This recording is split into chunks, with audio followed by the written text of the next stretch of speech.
The discus lariat. The huge suplex.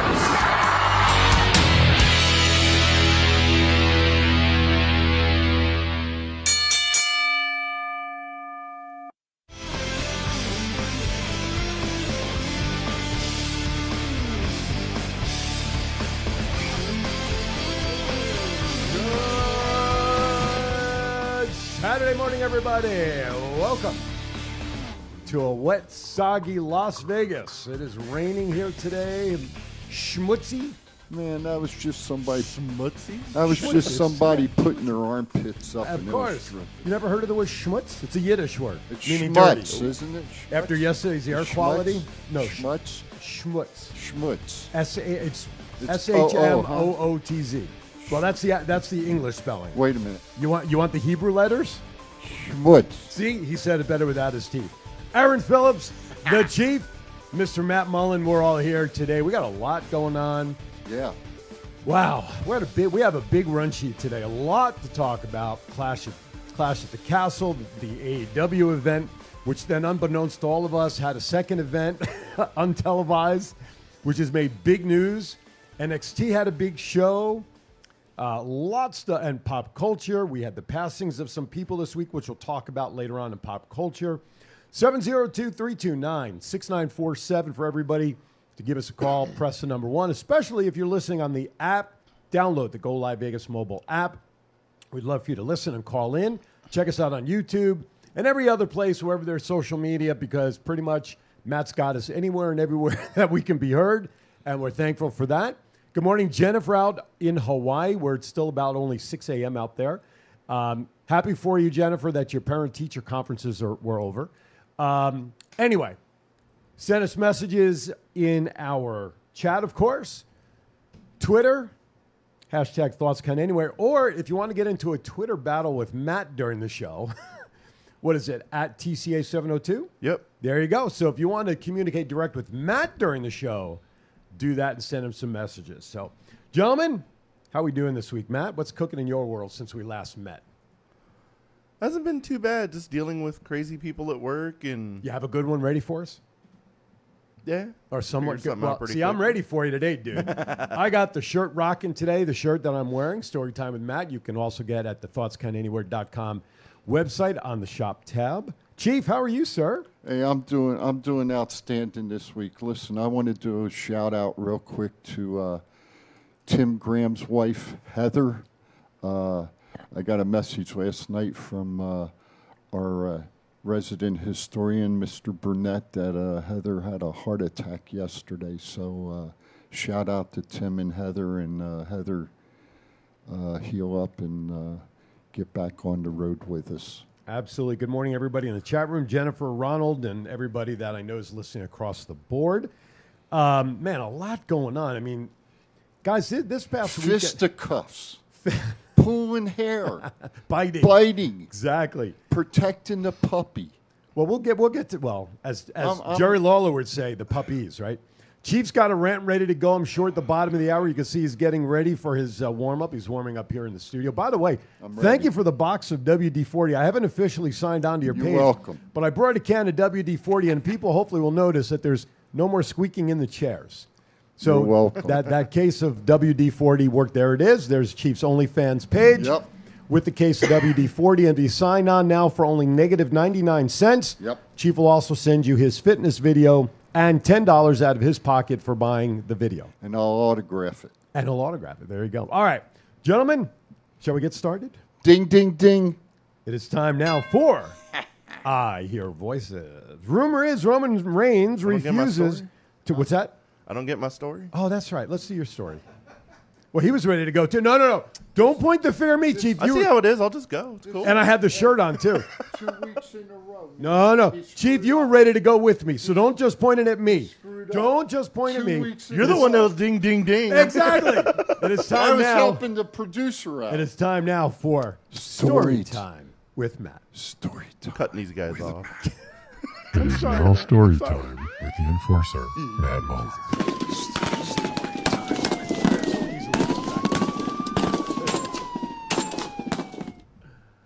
I have a funny one yesterday. I was working at Heart Attack Grill, and this guy goes to the outside bar and just decided to start cussing out and flipping off one of the waitresses. So she grabs me and was like, hey, this guy won't leave. And I was like, cool.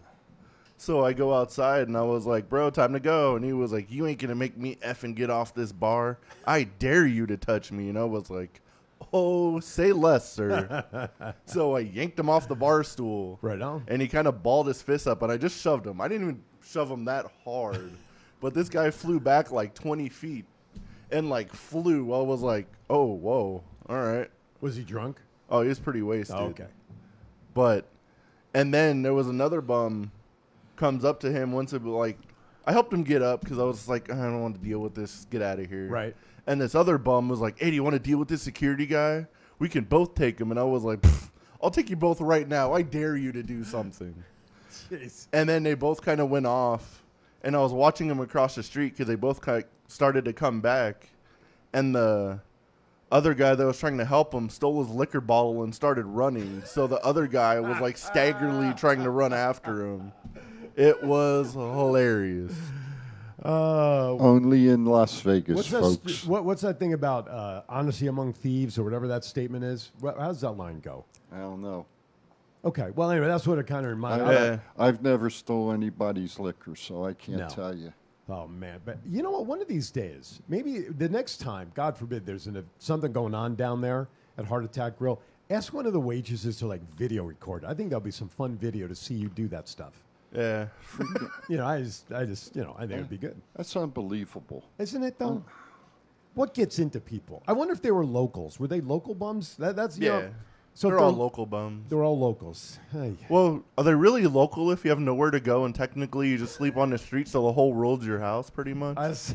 That's you know, I mean, don't get me wrong, guys. I've done some crazy stuff when I used to drink. Okay, right. and I mean crazy stuff. Sure. But I look at it today, and you know, I thank God. I thank my friends. Mm-hmm. I thank myself to where I'm at today. And wow. And look what it's brought you to TCA. All of that brought you to TCA today, the fastest and hottest wrestling talk show. Yeah, but I get abused on here all the time. Yeah, but you love it though. You like it a lot. Right, exactly. This is true. I got to tell you, if we go 2 hours being totally nice to Chief, you know he's going to walk out of here wondering what did I do wrong and piss those guys off. Yeah, exactly. All right. Exactly. Now, are we time ready? I hope so. It is time for I Hear Voices. Rumor is Roman Reigns refuses to turn his character babyface, and I don't disagree. How do you build him up for 2 years as the biggest heel in the world, and then you're going to turn him babyface? You know what? I'm glad he spoke up and said that he didn't want his character to turn, and applaud out to WWE Creative and the people in charge that they're actually working and listening to the wrestlers, that things are getting better. Well, I think they're only listening to a handful of wrestlers. Well, I don't know. I heard possibly that Dewdrop's partner who threw the mask Nikki. at her Right. Tuesday night, supposedly she's going back to her old character. Mm-hmm. So, Well, hey, that's a long time coming, regardless of good or bad creative. yeah, but still, she's not a main eventer like No, that's Roman. true. Yeah, so, that's true. you know, I'm going to stand on my laurels, All right, sir. stand on your laurels. Thank you. Just, So just there. don't forget Hardy. Go ahead. I Your think thoughts for on that. sure it's a good move. He's like the best heel in all of wrestling at the moment. Yeah. And he has been for a while. And you can't have him turn before next WrestleMania where he's supposed to go against The Rock. Even like talking about press conferences like I'm sure we are earlier, I was listening to the Clash at the Castle one, and that's how you do if you're the biggest heel in wrestling, that's how you do a damn press conference. Right. Thank you. They were like, oh, how was this in Cardiff?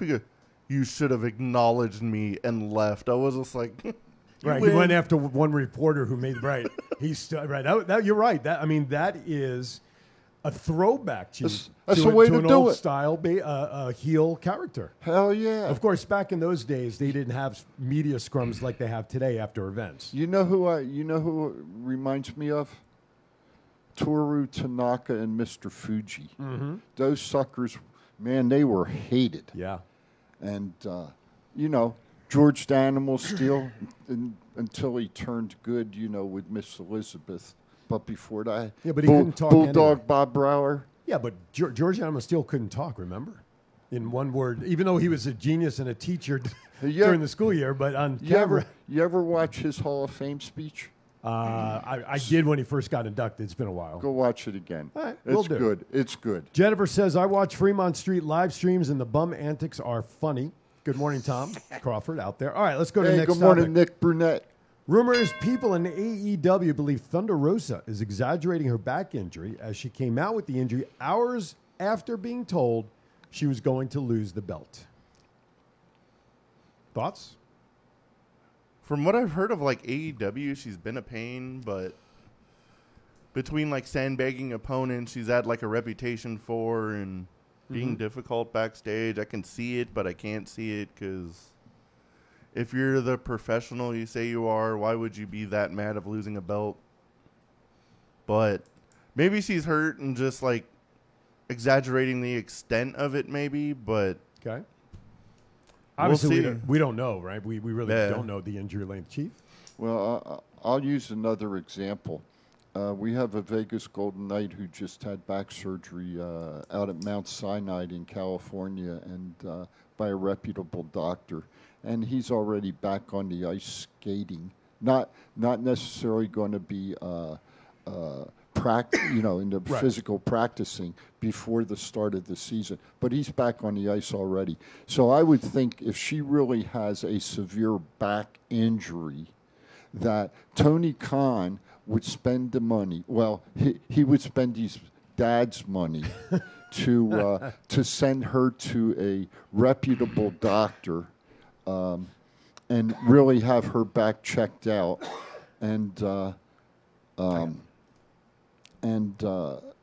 really have her back checked out and see if she is injured. Absolutely. And if she's not injured, then the people backstage know that she's blowing smoke up their ass. Now, Thunder Rosa, and correct me if I'm wrong, guys, she was prominent down in AAA and in Mexico before really coming up here.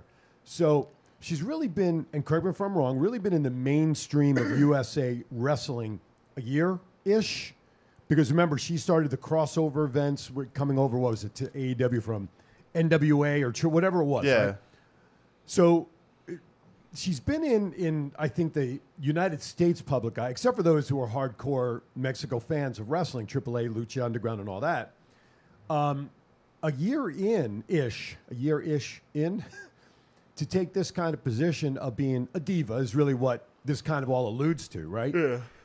She doesn't have that kind of juice to want to back out or I don't know. It just has she been this way all these years in all the promotions that she's wrestled in? As far as I know, she's only non-sold, so to speak, that one match on AEW that made public, that was public eye a handful of months back, right? Yeah, I've read somewhere too. She used to do that in like Mexico and other places too. So I guess then in a way, where there's smoke, maybe there's fire. Who knows? Yeah. Next topic before we go to break. Rumor is there will not be a draft until after the NFL season. So we're talking March of 2023, given that it'll be a couple of weeks after the Super Bowl. Yeah. Do we really take stock in the draft anymore? Do we No, really because care about everyone's the always, draft? but all the important people will end up on both shows. i.e. Braun Strowman Depends is on back. storylines. Right. And Strowman's back already, and he's been on both shows. Yeah. So, I mean, to me, I think the draft and the separation, and all, unless, of course, Fox has their hand in the decision of wanting a draft to mix up the pot to get different talent on the Fox channel.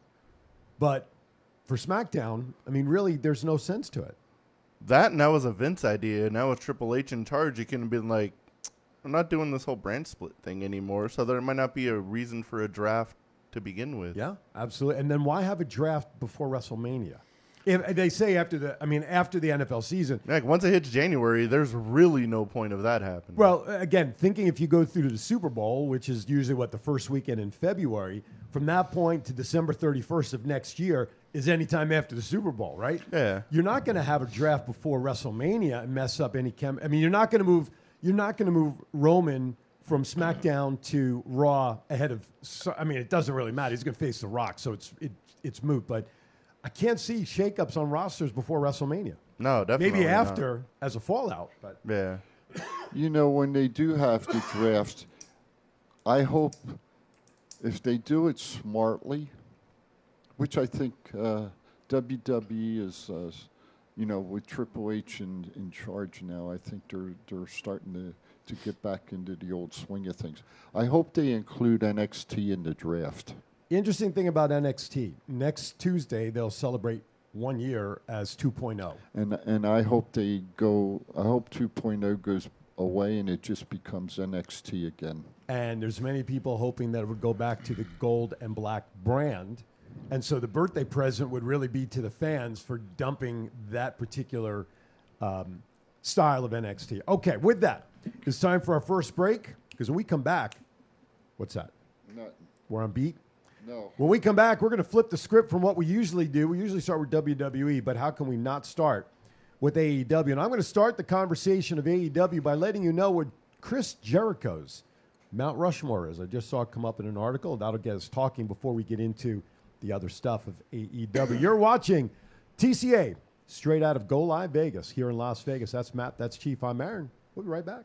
This is the story of one man's incredible journey from 350 to 200-pound weight loss and his mission to help and inspire others. Aaron Phillips. People are praising Aaron's new book with 5-star reviews. Aaron's various humorous and wildly entertaining stories portray his rise as a sports announcer, his encounters with exotic and irregular entertainers on the Las Vegas Strip through his long-running Vegas Unwrapped radio show, and his contagious and positive style of pursuing success.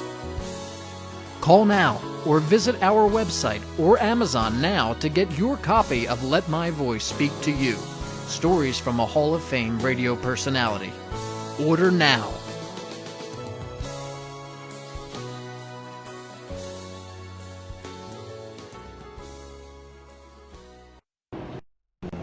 It's not the worst podcast ever, is it? It's the best podcast. Thoughts count anywhere. All your wrestling news, all your hobbit-cha-hey, all your gimmickry. Go on over, listen wherever your podcasts are downloaded. The Thoughts Count Anywhere podcast. I'm the big LG Doc Ellis. That's my endorsement. Booyah! Go Live Vegas Studios, a unique multi-camera social media virtual content creators paradise. We offer high-end services using live streaming and film production for your personal or corporate, commercial or event and campaign needs. Pre-record or live stream to your audience on multiple social media platforms simultaneously. Fun and interactive with social media comments, phone lines, live remotes, audio Foley sounds, and Snapchat filters. Be creative, get recognized, and make money. We help you by providing an all in-house production team. Visit our website at golive.vegas. All right. Welcome back. Thoughts Count Anywhere.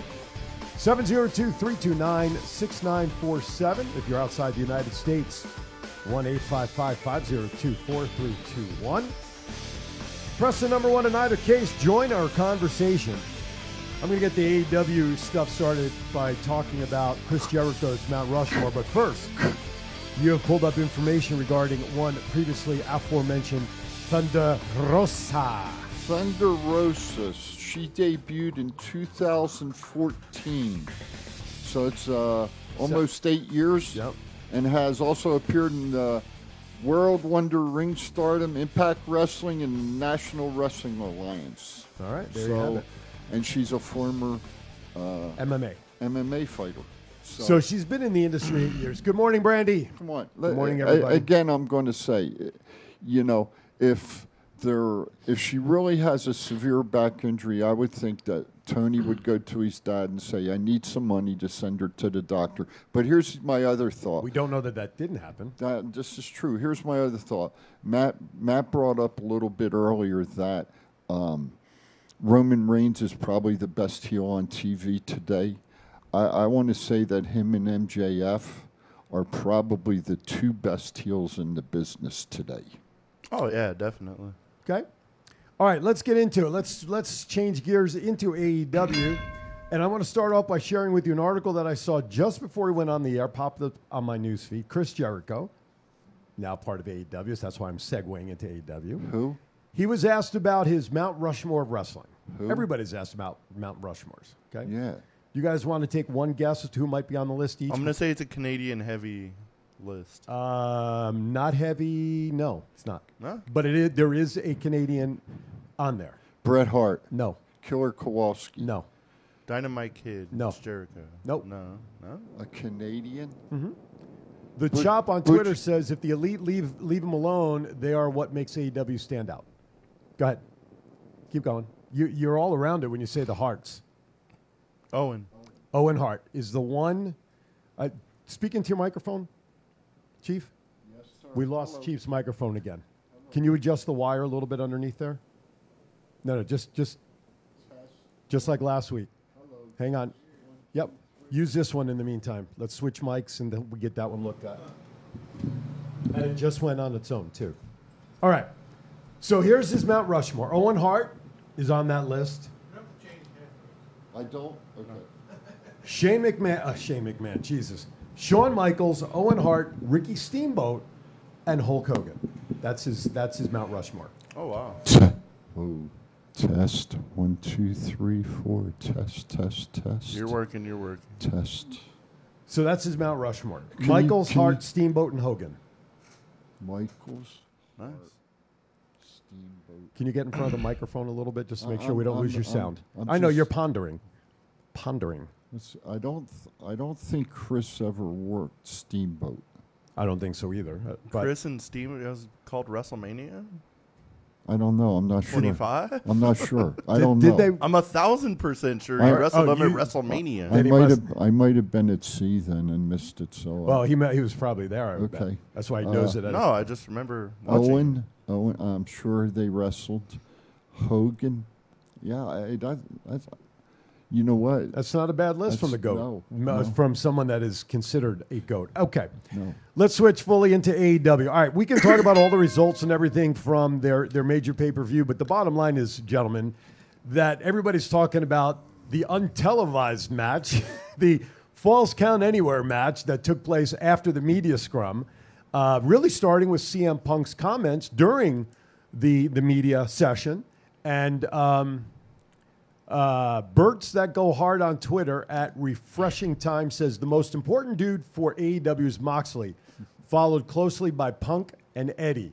I don't know if I agree with the last two, in my opinion. Again, to me, Punk's whole tenure at AEW I don't think has been what everybody's expected, like when Bryan Danielson joined.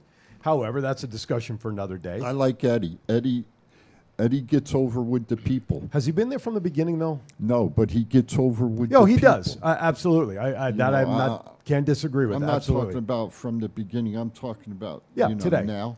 I think Eddie's one of the fellas that definitely gets over with the people. He gets over. I don't know if I would consider him like one of the big, huge draws, mainstays of that whole company, but Well, the rest of them are all in trouble now. He's the only well, him and Wardlow. So RP on Twitter shares with us at iFan2206. I think Elite, including Hangman, jumping ship to WWE while Punk stays in AEW will be his Joker origin story. Not bad. All right. That's good. So let's talk about this. So Talk to me. Punk goes off with Tony Khan sitting next to him in the media session right after the pay-per-view and said some things that really was many people are putting equivalent to the pipe bomb when he was with WWE. Your thoughts on what he said before we get into what happened backstage afterwards? I think sometimes it's called ignorance. first off, the facials of Tony Khan were freaking hilarious. Okay. As like CM Punk was going off.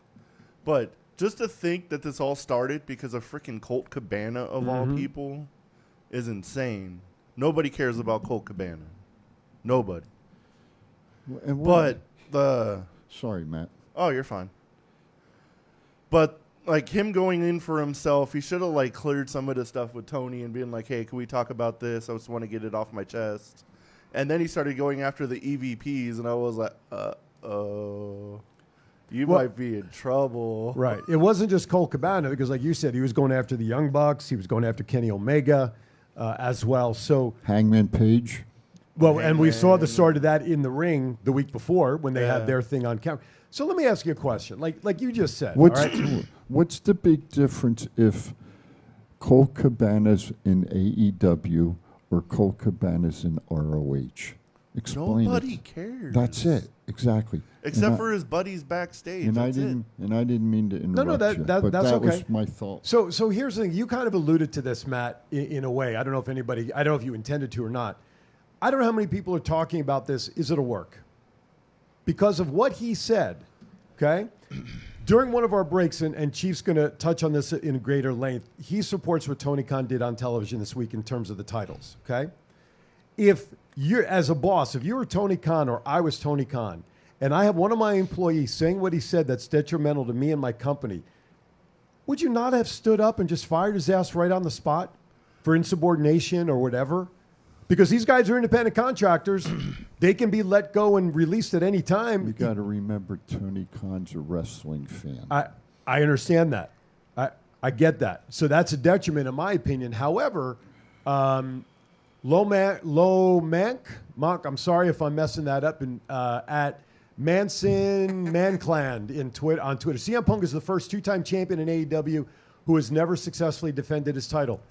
Absolutely, but to me, obviously, his two title reigns, both one ending in injury, and then this whole thing, in my opinion, almost makes a mockery of the heavyweight title. Does it not? I mean, the way things have been going down. Okay, the injury aside, but it almost makes the match that happened at the event mean nothing because of what happened. They stripped him, and now Chief said maybe giving it back to Moxley, whatever. To me, it just loses a little shine on all this, doesn't it? It's kind of funny going on Twitter and watching everyone try to defend CM Punk out of all this. Mm-hmm. And there were some people even comparing him to Roman Reigns. How? CM Punk has been a two-time AEW champion, and he has a total reign of both championships of 5 days. That's a great stat. I didn't know that. 5 days Wow. he has been champion. Wow. Well, so again, Triple H has got to be watching all this and be like, I fucking told you so. Robbie at Twitter says let's see if I can say this. Masakados, Masakdo. Anyway, AEW, I like the avatar though. AEW diehards really don't have a clue how much the elite do not matter to someone that didn't start watching AEW specifically for them. That's a great point. If you're a casual fan that just tuned into AEW as someone, not even a casual fan, a non-fan, with all the talk that went around AEW nationally for about a year, right? And you're just tuning in. Do you really even know who the Young Bucks are? Do you really know about the Bullet Club and all that other stuff in history? Nope. Do you really, like you guys were saying, do we really care? Now, granted, they're an executive. I still go back to Tony Khan, wrestling fan or not. You're still the owner of the company, even though you're funded by Dad. Your name is there. You're signing the checks. If you have an insubordinate employee like that and says what he did off script, presuming that he went on a shoot, would you not have stood up and just fired him right there for insubordination or released him as an independent contractor? Could you honestly imagine someone could you imagine like a Seth Rollins or a Roman Reigns doing that at a WWE press conference directly in front of Vince McMahon? I don't think he would have got like 5 words out before that whole thing got shut down. Right. Totally agree with that. Triple H or Vince. I don't think either of them would pull up with it. No, absolutely. So some of this debacle, or here's another word Chief might like because he likes throwing out the big words, kerfuffle. Kerfuffle. You like that one? Kerfuffle. Even with your teeth in, you could say it. Kerfuffle. With those F's in there. But Tony Khan, though, yes, was he right what he did on Wednesday? We'll debate here in a few minutes. But again, as an employee, you're insubordinate to me. You're an independent contractor. I can release your ass at any time. That's what surprises me about all that happened there, that did not happen at that point. I think if it was anybody else, they would have got fired because Tony Khan's had a thing for CM Punk and Chris Jericho since before AEW. Right. So, Well, I think you would legit have to punch him in the face to get fired. that's possible. How about Kiss My Ass Club? Let's start one of those again. All right. Anyway, so here's what I'd like to do. Chief, are you ready for your rant? Rolling. All right. We're going to go to Chief's rant. Then when we come back, we'll pick up what actually happened after Punk had his comments when everything was going on in the chat room. So with that, it is time now for the Chief's rant.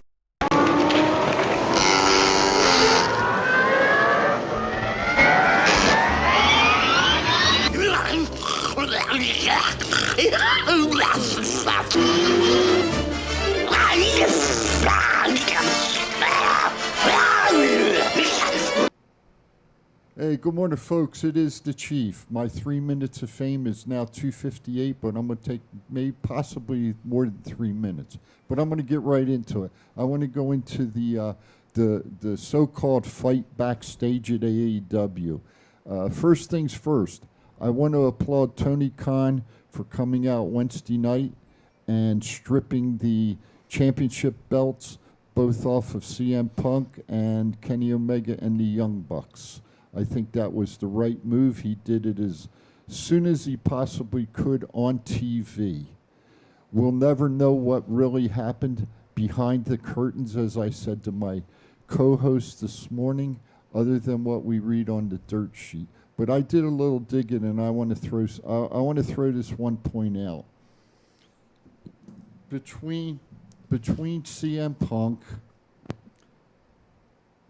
Omega, the Bucks, and Hangman Page, who are the people that were alluded to for the most part, except for Ace Steel, and I don't know what he makes. We're talking $11 million in salaries between the 5 people. Okay, $11 million. Punk's at 3, Omega's at 3, Page is at 3, and the Bucks are at 2. They get $1 million a year. And the other point I want to make is you would think as executive vice presidents of the company, you would act a little better. From what I understand, I guess somebody's wife was backstage, and some puppy was backstage, Mr. Punk's puppy, and Kenny tried to protect it. Well, maybe things aren't done yet. I saw that maybe there'll be some legal ramifications coming out of this. But you know what? Maybe we're going to see the damn SPCA get involved because there was an animal backstage that was put in danger. And PETA. Okay. Oh, and then they'd be like, there was a pigeon on the roof during the mass shooting, so I really, stop and think about it. So, I mean, we can laugh about it, but you know what? It's a damn shame. It's a damn shame that stuff like this happens and that we have to hear about it and we have to see it. My thought is, and I said this to Matt and Aaron before we went on the show, I think the easiest thing would have been is just when Punk and Moxley had the match, just left the belt on Moxley, then you wouldn't have been in the trouble like you are right now. Although it's going to be a good tournament, don't get me wrong. Great people, it's already started. And I'm glad to see that Pac and the Death Triangle. Yeah, Death Triangle won the trios belts. They're finally getting some just due. So to Mr. Khan, don't let the boys in the back push you the hell around. If they give you any shit, fire their asses. It's that damn simple. Doesn't make any difference what their names are. Okay? That's the Chiefs rant today, over and out. All right, there you have it. I want you touched on so here's a tweet that came in while you were doing exactly. This is at Your My November, and he's got an avatar there of AJ Styles. I just like how WWE is at its highest morale while AEW is at its worst. It flipped so hard recently. That's a great point. But I will say this, and I've said this a couple of times over the months. When Jonathan Gresham was wrestling in December-ish, putting the title on the line with ROH, he was already talking about how he was unhappy and leaving wrestling or leaving that organization because he had no communication with Tony Khan and the executives. Nothing. There was no communication. And then we heard that from many other wrestlers thereafter, right?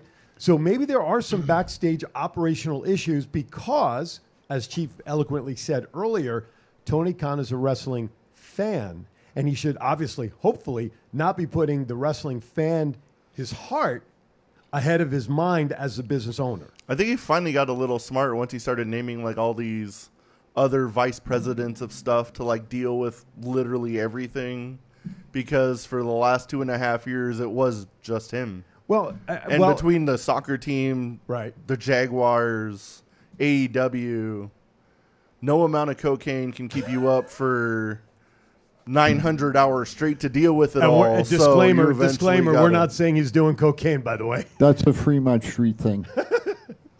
No, but I think it's a Jacksonville thing too. But he's not overly involved in the Jaguars. His dad is, right? He owns the Jaguars. I mean, he's at every game and he does like all the stats. He's like the statistician guy or something. Okay. But let me ask you a question. They're 3 years in now, right? They just celebrated their 3rd year? Yeah. Just keeping the numbers right? Yes. You're building a company. Yes. You had Cody Rhodes Yes. at the beginning, who was supposed It's all gone downhill since he left. There you go. You're stealing my thunder. Why did Cody Rhodes leave? No, but no, that's not. I'm glad you said that. But that was not going to be my thunder. You're building an organization, any business.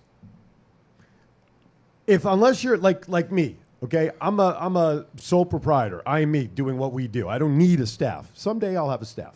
Okay, you're putting together a wrestling company. Yes. Would you not build infrastructure from the beginning of you handle this, handle this, don't think you can handle that's on Tony Khan's shoulders. Yeah. Not to have those executives in place from the beginning, even if you don't know where you exactly need them. To me, that should be standard business 101 is you create a foundation of a business that will support itself because you're delegating. Right? I mean, I think he was kind of doing that at the beginning. He was like, hey, Bucks, you guys do this. Kenny, you do this. Cody, you do this.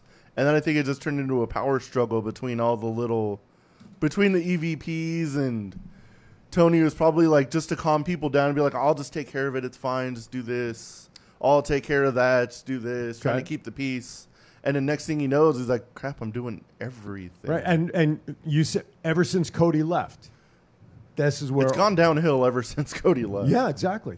Shout out to Will Hudson at Yes, Will. TRC today. Will. Top of the morning. Here's my thought. When as Mr. Khan is the owner, his dad is of AEW, okay? Keep that one up. You have to put somebody in charge backstage that's got a big set of gotchis. Gotchis? Okay, gotchis. You want to clarify that? No, gotchis. Look it up. Melons, cojones. Yeah, that's it. Sack. So here's my thought. You want somebody like that? Put Dustin Rhodes in charge backstage. He won't take no shit from no one. And they're either going to get on board the ship and right the ship, or let him go see Mr. Khan. Mr. Khan, you're fired. That's how you fix the problem. Lomance. I'm going to say Lomance with a question mark. Again on Twitter. Thank you for staying with us. Kenny Omega is a TNT title away from being the first Grand Slam champion in AEW. My question, does it matter for AEW, something like that at this point? To be the first Grand Slam champion? Yeah. I mean, it is history, but... It's always history to be the first one of anything, really. True. That's a great thing, which, by the way, nice segue. UWW number 3, December 10th. The first champions will be crowned at that event. We'll get more into that in a little bit. So you can check out uwwfed.com, or they're on Facebook as well. TCA will be there in some form or another. We're going to be there doing something. I think seeing everybody. I think Cody read the handwriting on the wall, and that's why him and his wife, his Brandy, beautiful wife, left, and Cody went to WWE. I was going to say, with the whole Dustin thing, he was kind of there for the whole Cody thing, so I don't think he'd be anywhere near management. The ultimate Banana Williams. What Dustin's been through in his life, and as tough as his skin is right now, I think he he could put Not up. as tough as you think. Maybe he doesn't want it. yeah, Maybe it he is. was approached. But Ronald puts in the chat room, put William Regal in charge. The Ultimate Banana Williams. Who said that? Who? Ronald on Twitter. I mean, Ronald in the chat room said, so let me try reading the Ultimate Banana Williams for the third time now. Okay, At go ahead. Rocky94243. So the Young Bucks sent feelers out to WWE. They're not going anywhere. They're not leaving AEW. But, of course, people thought the same thing about Cody. Would WWE want the Young Bucks at this point? Do you think Hunter would be interested in the Bucks? I think he'd be more interested in FTR than the Bucks. I think he'd be more interested in Cody, Kenny Omega of the three. Okay. But they had their chance when they left Ring of Honor to go to WWE, and they wanted way too much money, so they were like, no. Well, that goes back to the old saying that the grass is not always greener on the other side, right? Maybe water your own grass at some point. Well, and you know what? You get hooked by titles, right? I mean, Young Bucks, Kenny Omega, Cody with Tony, and we're going to build this thing. We're at the ground up. Let's build this together. You're executives. You're this. You're the ground floor. We'll do this forever like WWE. And then it's just not happening as smoothly as everybody thought that they would. You know, here's the kicker, though. The one person you haven't heard him say anything about any of it is Hangman Page. When Punk went off on him, you didn't hear Page come out and say anything. He's probably like, I don't need advice from anybody. I don't need to say anything. I'm really, really good at my job. Yeah, you know. That could be, and that's how I look at it.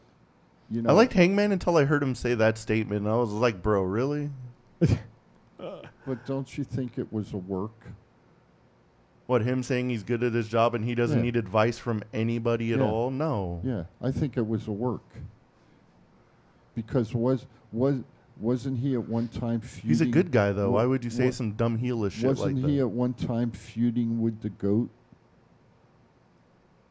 Who? He was feuding with Jericho at one time, wasn't he? Yeah, but he's still a good guy. So Why would you say yeah, I don't but need to take advice from any legends? But that's why he said it. He said it to piss Jericho off. Stop and think about it. I think I did, and you're wrong. Well, you on that note, listen, we're going to let them always think, no, don't cut me off. It's commercial time. I don't care. You always think, no, we got 2 minutes. No, I don't always think you're wrong. I You don't always follow, think I follow I'm this wrong. one. I follow. That's what makes debating fun, though. You can't both agree. I on don't the always same think you're topic. wrong. It just wasn't during that feud. It was like a month ago. I don't go. I go by the clock that's on this. I go by the. We got 2 minutes. We got a lot to do. I'm trying to get our commercials out of the way. Bullshit. You're watching TCA. We'll be back. Meh. This is the story of one man's incredible journey from 350 to 200-pound weight loss and his mission to help and inspire others. Aaron Phillips. People are praising Aaron's new book with 5-star reviews. Aaron's various humorous and wildly entertaining stories portray his rise as a sports announcer, his encounters with exotic and irregular entertainers on the Las Vegas Strip through his long-running Vegas Unwrapped radio show, and his contagious and positive style of pursuing success. Call now or visit our website or Amazon now to get your copy of Let My Voice Speak to You, stories from a Hall of Fame radio personality. Order now.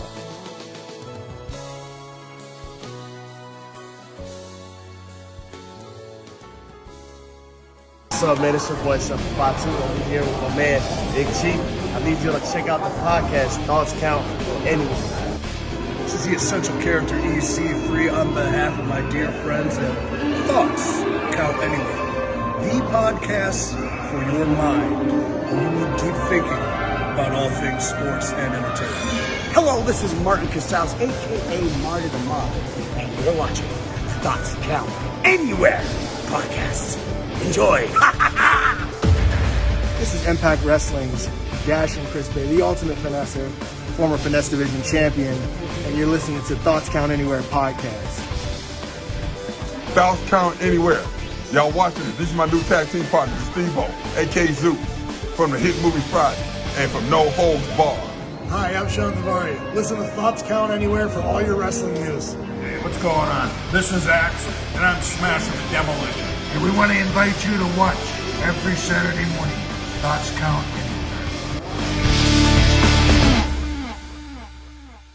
Anywhere. This is John Cena. I just wanted to send you a congratulations on your podcast. Thoughts count anywhere. Because indeed they do. Thoughts are important. I mean, what would we do without them? And how can they not count anywhere? Is there a place that thoughts don't count? I can't think of one. Well, I just wanted to say thank you very much, congratulations, and good luck on the podcast. Thoughts count anywhere, because they do.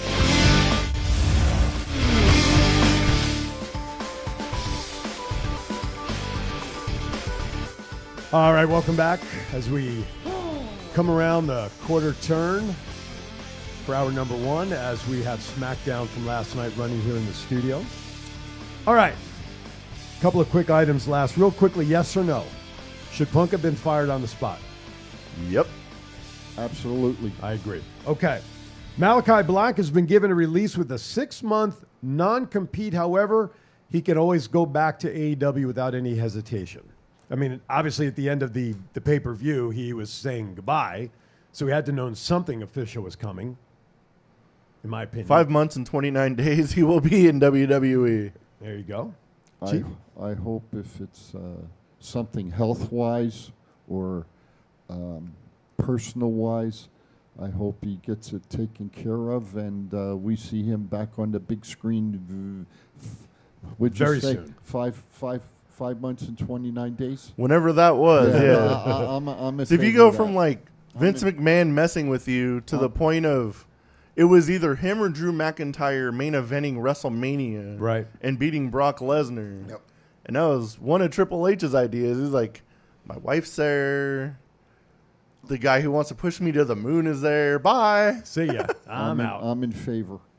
Check, please. I'm out. Last comment on AEW. Sammy Guevara goes to the next round of the championship tournament, as well as Bryan Danielson. Who's your winner in that tournament, if you were to pick one right now, of who remains? Yeah. John Moxley.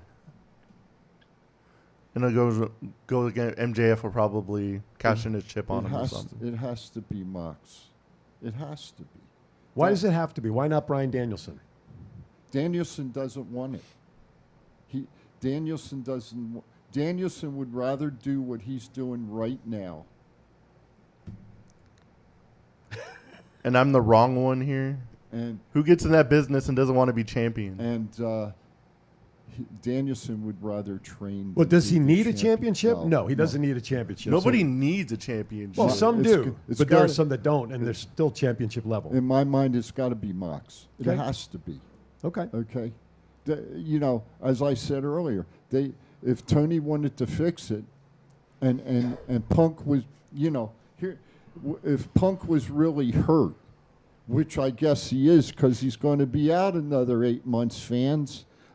Why not leave the damn belt on Moxley? Just because the show was in Chicago, so what?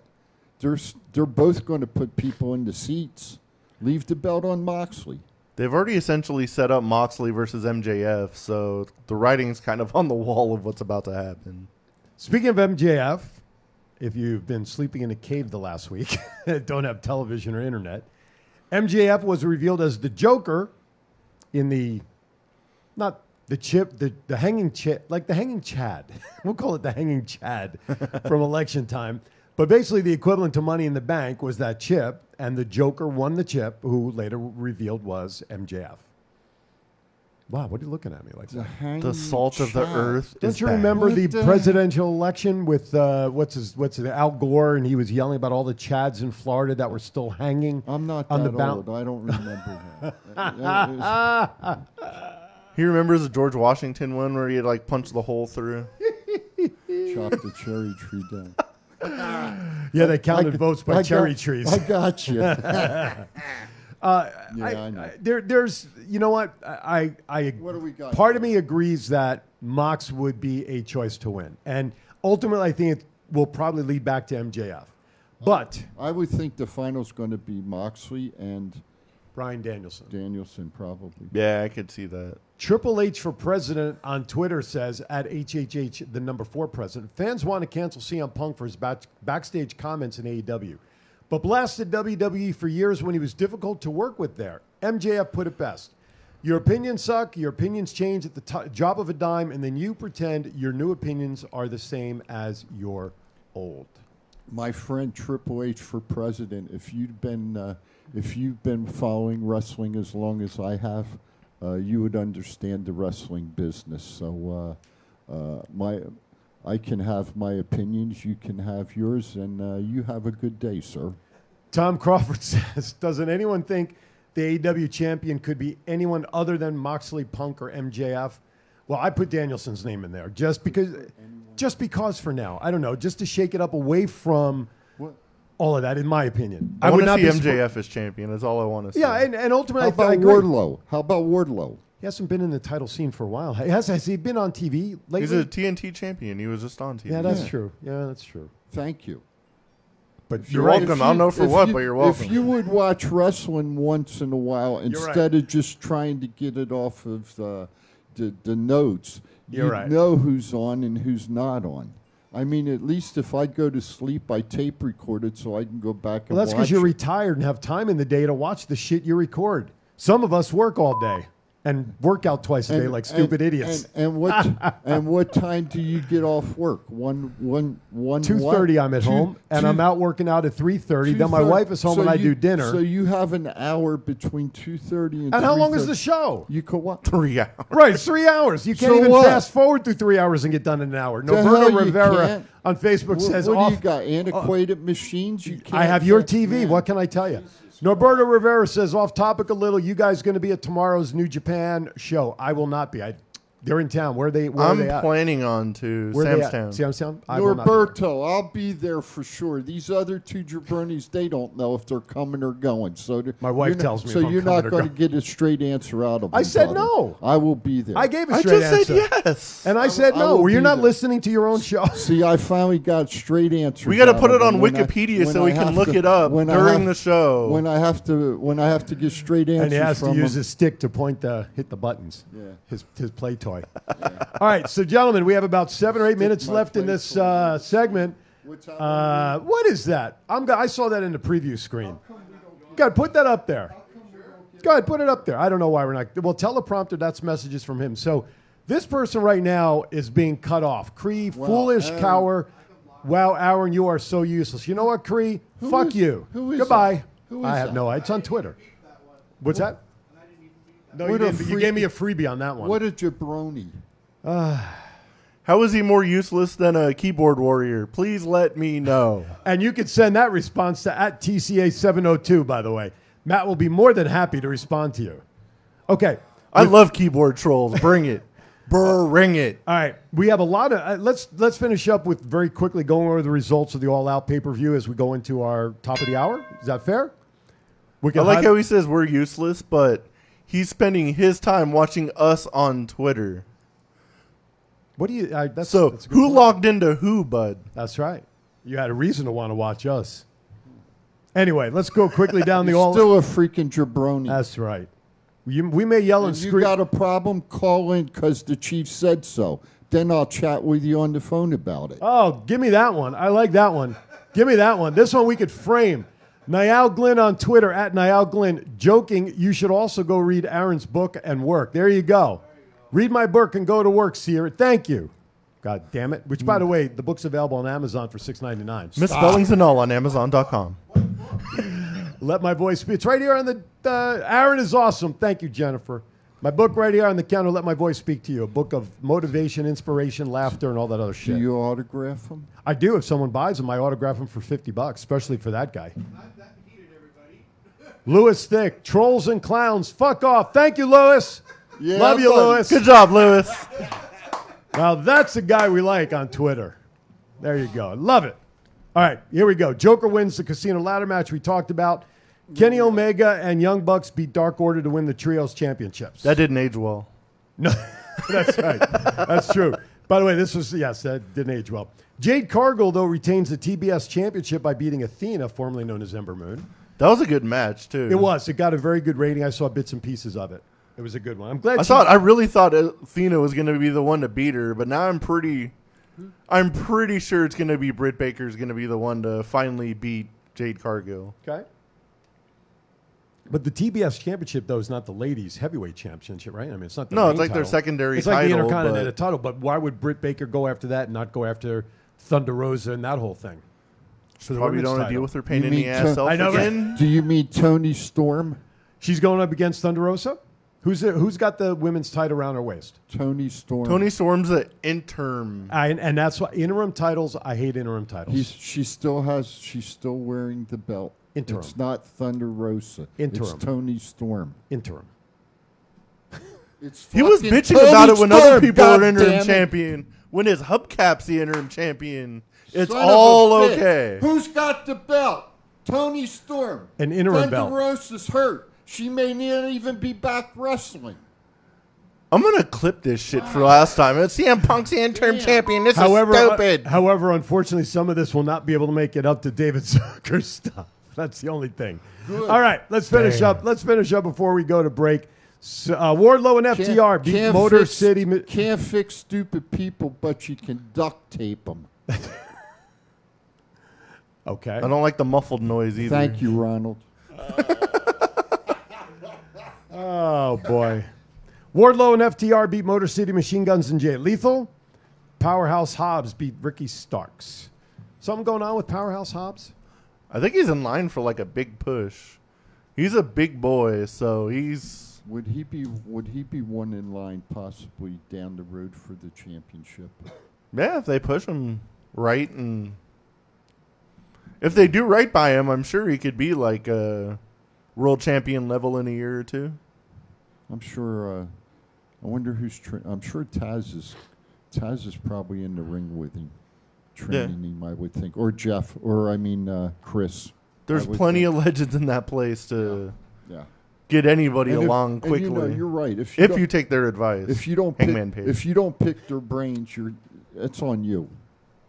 Swerve in Our Glory beat the Acclaimed to retain the AEW Tag Team Championship. I really thought the Acclaimed had that one. That was a super good match. I can't wait for the rematch at Grand Slam Dynamite. As was previously aforementioned by Chief, Tony Storm won a fatal four-way to win the interim women's championship. Apparently, that's Chief's new favorite hubcap. You know what? Because he got mad. You know what? You can stick that interim up your ass sideways Doesn't and change rotate it. Doesn't change it what it And is. pull it out your fallopian tubes if you've got any. Wow. So I know he's not talking He's to me. defending his hubcap so hard right now. Because when it was the men's interim champion, he thought it was the dumbest thing ever. I have audio evidence of this. Just so you know, my hubcap is on SmackDown. It's not on the AEW. Christian Cage beat Jungle Boy after Luchasaurus turned on Jungle Boy. Now Christian's also going to be going away for a little bit, right? Yeah, he's having the same. I think he's having the same surgery CM Punk is. I guess they both tore their triceps. So I'm wondering if the reason that they turned Luchasaurus is to keep that feud going, to have Lucha now go Yeah. against Jungle Boy while Christian is out. Chris Jericho beat Bryan Danielson. Tom Crawford says Samoa Joe is looking fairly formidable on last night's return.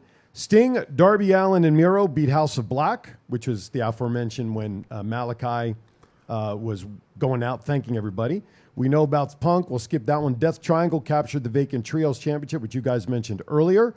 A tournament will crown a new AEW champion with the finals at the Grand Slam show on September 21st. That was because of the vacated titles. We'll see Moxley win the championship on my birthday. There you go. A tournament will crown. Okay, we got that. And last but not least, thoughts on MJF's promo on Dynamite.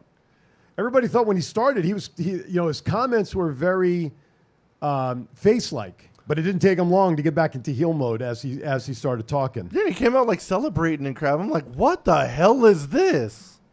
I was like, oh no. I don't like nice MJF. That's not a thing.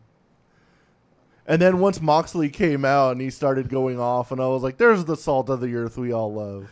There you go. This is funny at All Out that MJF literally got a bigger pop than CM Punk did in Chicago. In his hometown, right? Ronald says he wants to see Wardlow versus Powerhouse Hobbs.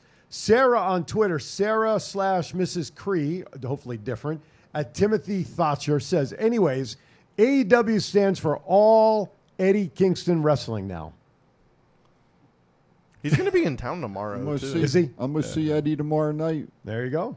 Him and Wheeler Yuta. Wheeler Yuta and Homicide. Homicide. All right, we come back after break. We're at the top of the hour. We're going to talk about the clash at the Castle from last week, go over the results, talk about the impacts of that on WWE moving forward. You're watching Thoughts Count Anywhere with Chief, Matt, and myself, Aaron. We'll be back right after this. This is the story of one man's incredible journey from 350 to 200-pound weight loss and his mission to help and inspire others. Aaron Phillips. People are praising Aaron's new book with 5-star reviews. Aaron's various humorous and wildly entertaining stories portray his rise as a sports announcer, his encounters with exotic and irregular entertainers on the Las Vegas Strip through his long-running Vegas Unwrapped radio show, and his contagious and positive style of pursuing success. Call now or visit our website or Amazon now to get your copy of Let My Voice Speak to You, stories from a Hall of Fame radio personality. Order now.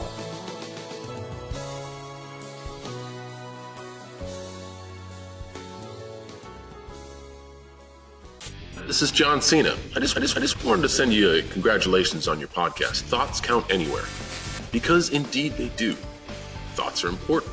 I mean, what would we do without them? And how can they not count anywhere? Is there a place that thoughts don't count? I can't think of one. Well, I just wanted to say thank you very much, congratulations, and good luck on the podcast. Thoughts count anywhere, because they do.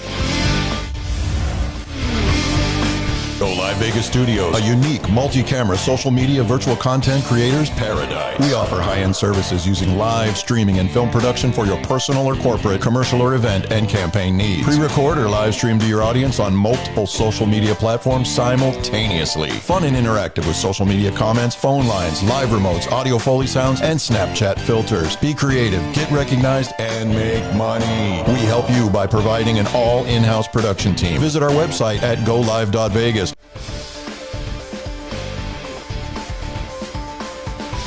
All right. Hour number 2 of the spirited Thoughts Counting Aaron, show today. Yes, sir. Our number 1 is in the books. There you go. What he said. Where you have last night's SmackDown on here in the studio. This SmackDown. This opening 6-man from last night seems to be going on forever. Look at that. What a... That was a good match. Yeah, well, absolutely was. That was a good match. All right, let's move on. Let's talk about Clash of the Castle. Clash at the Castle. We did, for folks who may not remember, we did a little bit of a review. Yeah. Watch along. We did a watch along. We reviewed what was going to happen. We gave our predictions. I think we kind of nailed the majority of them, if memory serves. I don't know. Yeah. Chief, I know, writes them down. But all right, so let's talk about it. Let's the opening match. Madcap Moss and the Street Profits defeat Alpha Academy and Austin Theory. We had that one 5-zip. What are we going to do with? What are they going to do with Theory? Because you know he's not cashing in on Roman anytime soon. He can't, right? I think he's eventually just going to cash in on like the And then United lose. States title. Oh, or on the something. one of the lower titles. That would be a first, though, wouldn't it? Yeah. I mean, a first to go after one of the They're trying to lower make belts. like the United States title like a big thing, and they're doing a pretty good job at Yeah, it with Lashley, actually. right? Yeah. But if they really want to make it a big deal, if you're to cash in on Bobby Lashley and win the United States title, that would knock the title up a couple pegs. And those who already have feuded. If he was going to do a tag team, who do you think his tag team partner would be? That's a great question. I was thinking about that. To go after the tag belts, but then you're going against the Usos, though.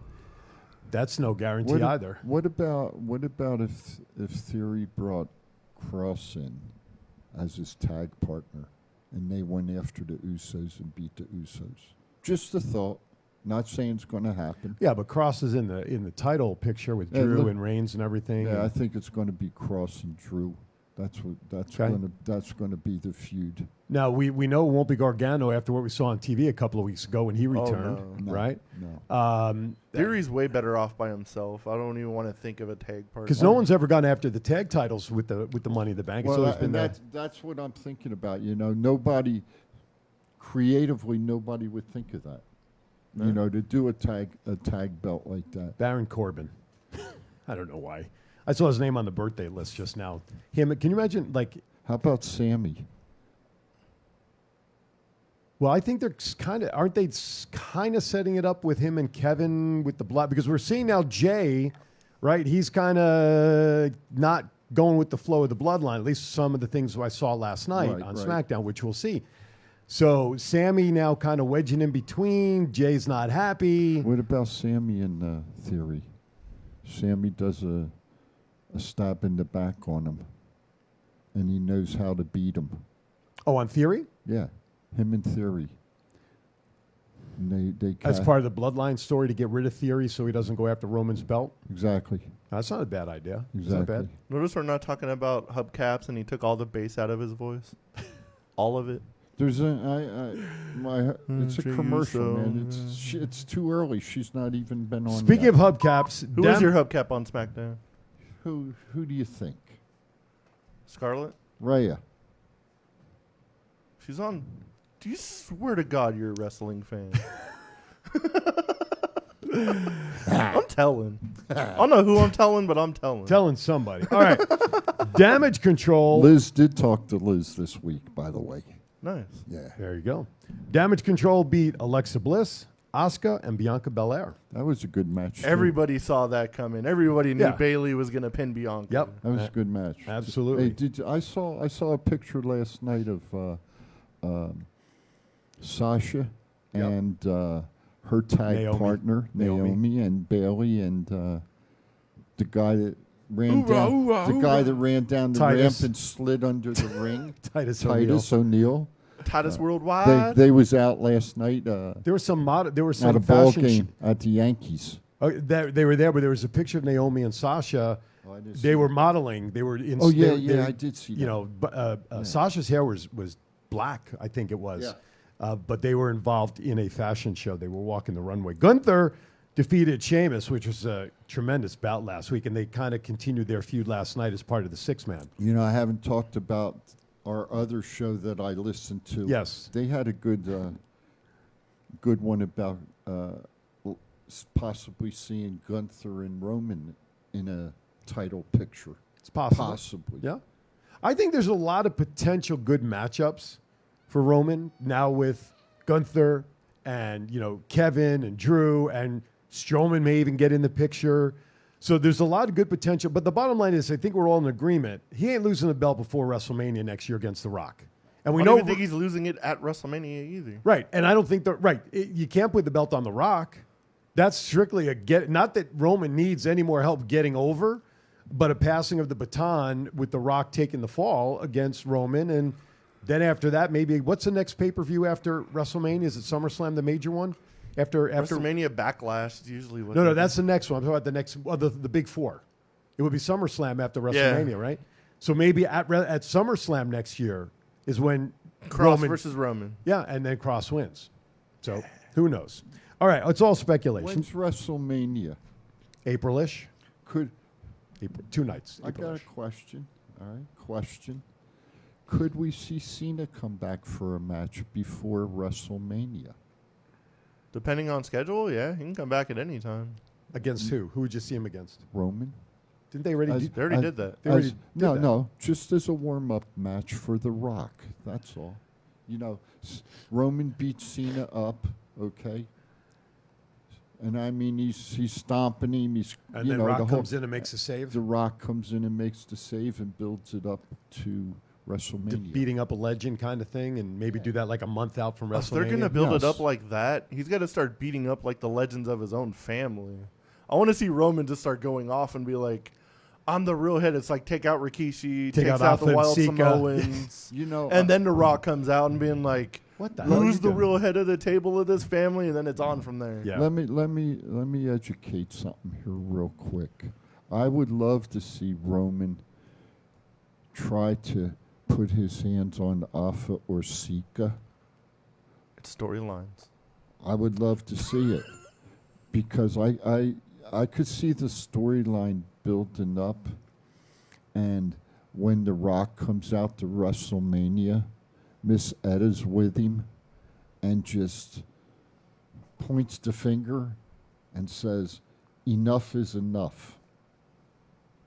I could see that as a storyline.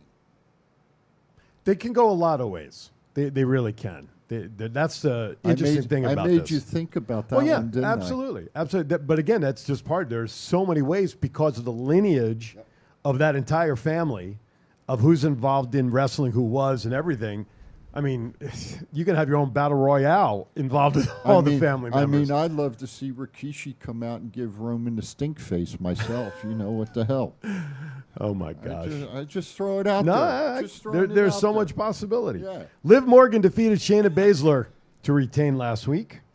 Of course, well, I don't know if everybody's watched SmackDown, but we now know who the number one contender is. Again, yet no surprise. Was there any doubt? No. Okay. No, not at all. So, but let's talk about that match against Baszler.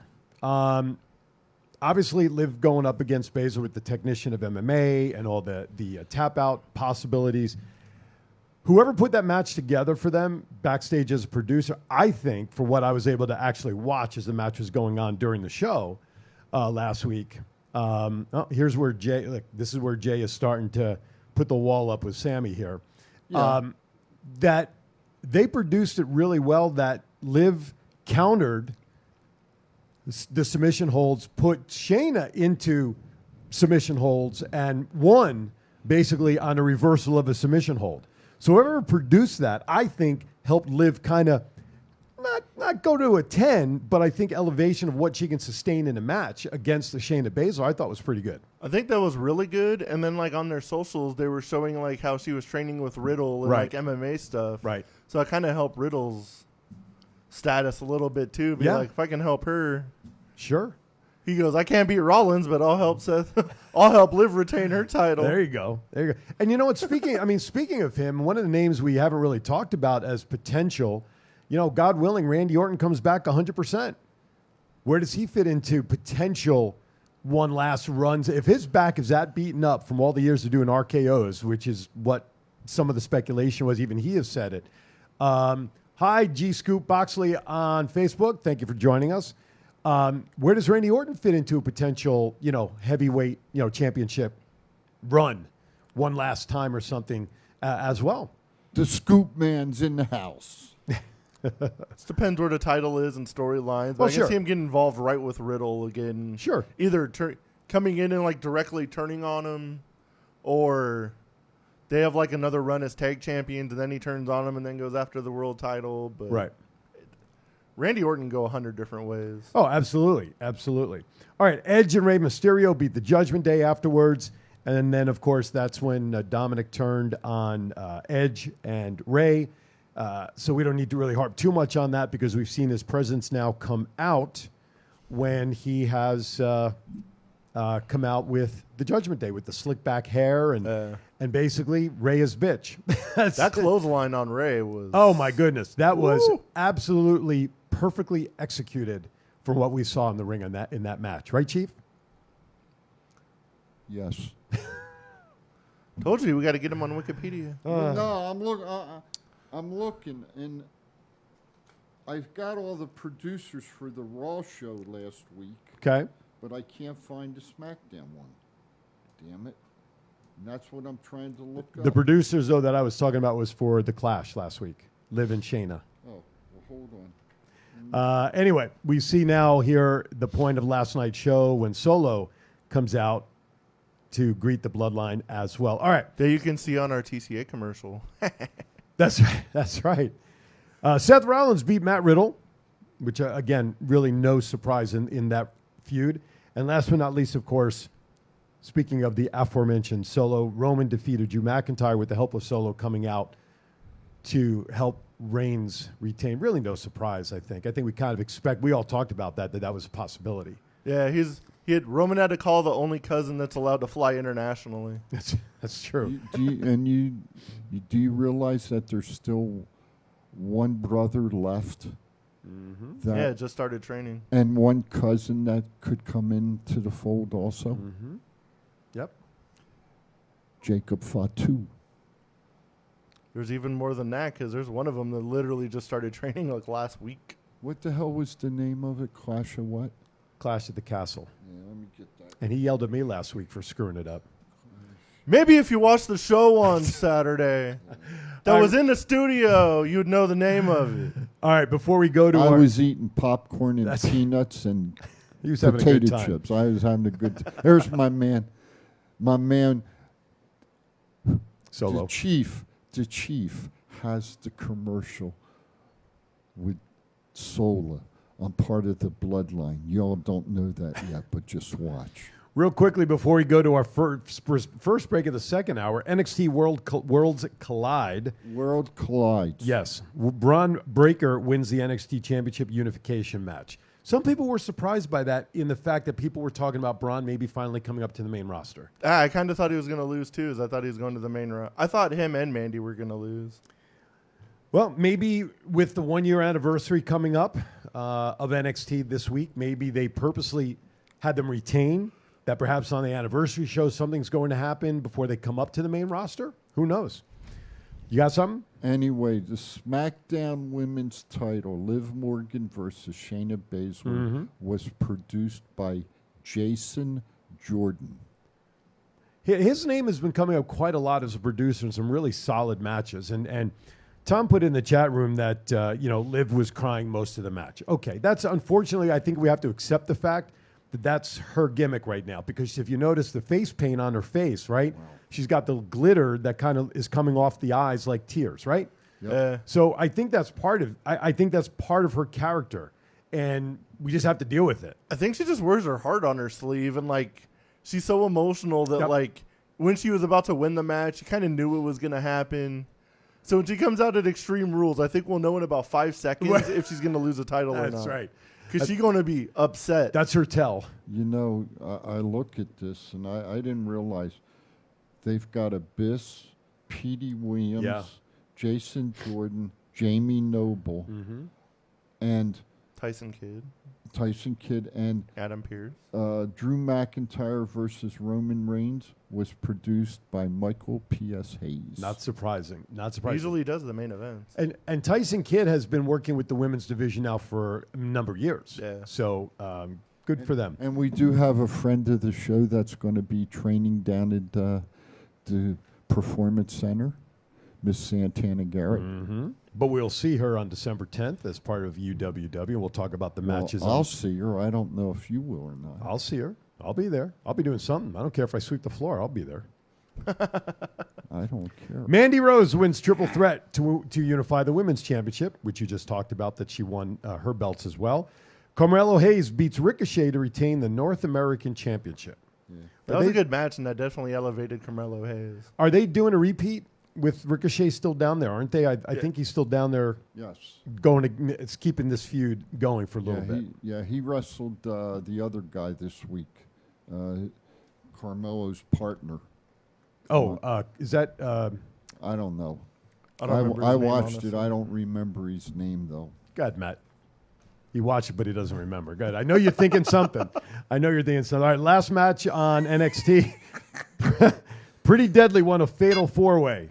I called that one. I was the only one that called that, Yeah, too. you did. Yeah. So you know what? You look at last weekend. Last weekend was filled with a lot of wrestling. And we've had that over multiple weekends over this calendar year. And right? Good wrestling. Good wrestling. Exactly. Good storylines. And so now if you want to talk about being a good time to be a wrestling fan, with good wrestling pretty much across the board, this is the time to be a wrestling fan. Because when everybody was lauding AEW, right, and WWE's creative was in the toilet, and everyone's like, it's a wrestling fan because you have all the choices. But now that everybody's doing really good stuff across the board, that elevates the fandom, I think. Yeah. We made light of it for months upon months upon months about creative writing and creative freedom. And we kind of put the thumb on WWE for a long, long time, saying that their creative sucked. Mm-hmm. And it was AEW building up. Well, change of guard at WWE, and I think you're seeing the creative writing at WWE overtaking AEW. And what comes to mind to me is when it was Raw and Ted Turner's WCW, and WCW built up and was given WWE, a good run for the money back in the day, and now I think we're seeing it again. And WWE stepping up, with Hunter and Steph and Mr. Khan and the new gentleman, what's his name that just took over there? You got his name Dan there? Van Trell. That's it. Former executive with the Raiders. Just took over with them. I think, hey, they're putting a good product on, and, maybe if they come back out here, they might get my money now. Ronald Young helps you out here, Chief. He says Trick Williams is Carmelo Hayes' partner. See my man Ronald down in Florida? He's always got my back. Listen, he's like our crack research staff number 2. That's my man.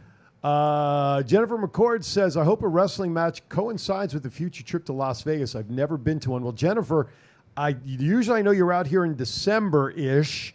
There is the women's UWW organization doing a show on December 10th. If you're out here, let me know, and we'll definitely make arrangements for that. So, what do they have coming up? They have. Are they going to be coming back out for that one next year? Yeah, they're coming out. Yeah, coming back that's out. Going to Hopefully they come up before that. That's going to be here every year. Mr. Khan said every year we're getting Double or Nothing. I'm taking the man at face value at his word. Okay. If not, I might launch a missile at his ass. Before we go to break, do you guys watch the WWE bio series on A&E? The biography series? Have you seen the last? Which one? This past one, they went back and looked at WrestleMania 1. I haven't seen that yet. Okay, tell you what, you talk about bringing back memories. I don't need to watch it. I was there. Okay, well, I watched it on TV. Okay. So no, but it was just interesting to see the build up to it behind the scenes, the story behind it, and how really Vince McMahon mortgaged the bank, mortgaged everything on WrestleMania 1. Worked out. It certainly did. It certainly did. And, guys like Aaron Judge and Lamar Jackson, when you bet on yourself for success, that's pretty much what Vince did 30-some-odd years ago. It was a 39 coming up in February. Yeah. Not bad, especially when you bring in all these people from the outside, the Billy Martins and such. Gray with an A exclamation Liberace. and Liberace at MadFag81. As someone who's only just recently begun watching WWE, I've got to say that Roman Reigns is objectively hilarious. I get secondhand embarrassment from half the things he does. Every time he says, acknowledge me, I decide that cringe is alive and well. I love when men are a-holes. Interesting take on the head of the table. All right. On that note, What? we'll let Chief ponder that one. We're going to step aside for our break. Oh, wait, we got another one? Jennifer says, it's going to be too early in December. All right, well, we'll keep our ears out for some wrestling. Make sure you message me privately for the dates that you're going to be out here, and we'll see what's going to be going on at that time. You're watching Thoughts Count Anywhere. Chief, Matt, and Aaron. We'll be back right after this. This is the story of one man's incredible journey from 350 to 200-pound weight loss and his mission to help and inspire others. Aaron Phillips. People are praising Aaron's new book with 5-star reviews. Aaron's various humorous and wildly entertaining stories portray his rise as a sports announcer, his encounters with exotic and irregular entertainers on the Las Vegas Strip through his long-running Vegas Unwrapped radio show, and his contagious and positive style of pursuing success. Call now or visit our website or Amazon now to get your copy of Let My Voice Speak to You, stories from a Hall of Fame radio personality. Order now.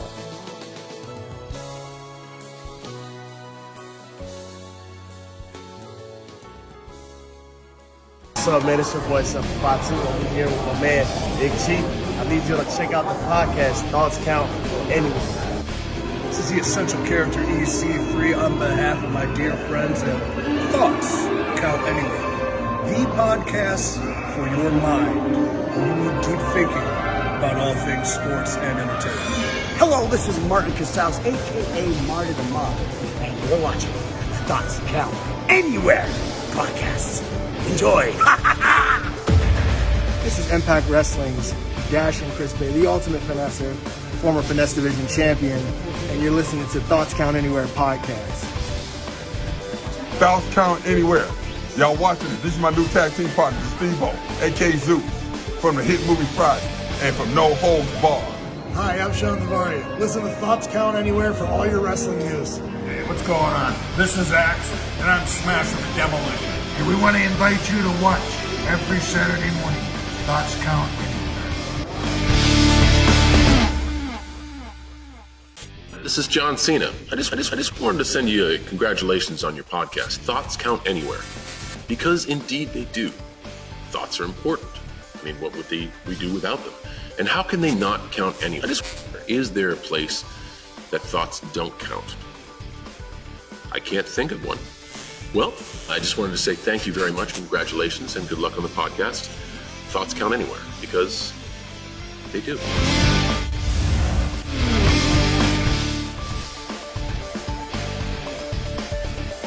All right. I'm Matthew McConaughey. Welcome back to Thoughts Count Anywhere. All right, we got still a lot to do, guys. I'm just going to kind of go through.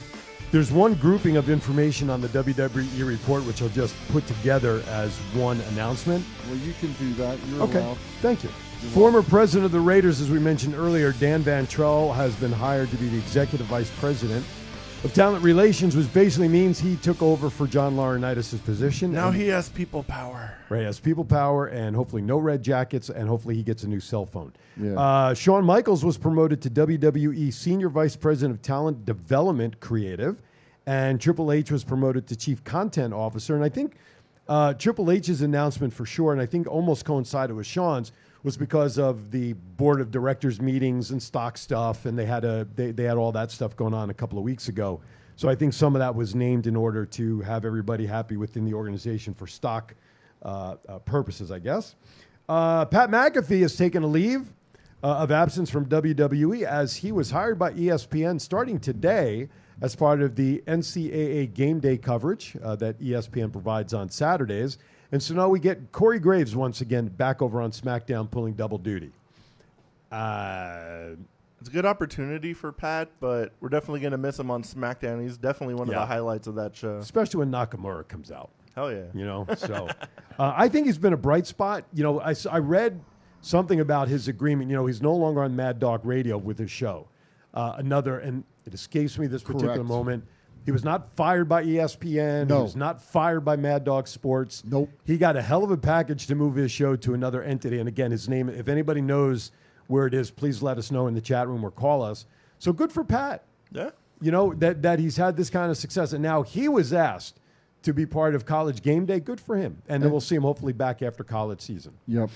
That's what I was going to say. Supposedly after the college season's over, he'll be coming back to hopefully SmackDown. Yeah, because I don't know if too many people can handle double dose of Corey Graves anymore after not having it that way I can't for a even while. handle one dose of Corey Graves. But he does get to go home to Carmella. That's not bad. I don't care about that. Okay, I'm just saying. I'm happily married 35 years. I could care less about that shit. Okay. I would rather see the guy that's down. Unless it was Tony Storm, then he'd I'd probably rather have a see hold. the guy down at NXT who used to wrestle come up and announce on SmackDown. Wade Barrett? Oh, Wade Barrett? Yeah.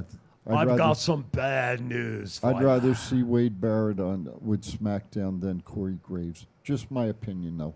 Ronald says, it felt like I was watching SmackDown this morning while he was watching College Game Day. So Pat must have been Pat. And I hope so. I hope ESPN doesn't put any type of restraint on Pat in a way of him toning anything down. I hope they let Pat be Pat, so to speak, which I think will be good. Now that he's crossed over, I mean, think about that. Colts punter, NFL player, right? Has his show. Very successful on Mad Dog. Of course, I think a lot of that success came from always interviewing Aaron Rodgers a lot, right? Then he gets hired by WWE, not only on the mic, but he's in matches which gets mainstream coverage. And now he's over at ESPN. So, it's a good thing when people look at good work and applaud it.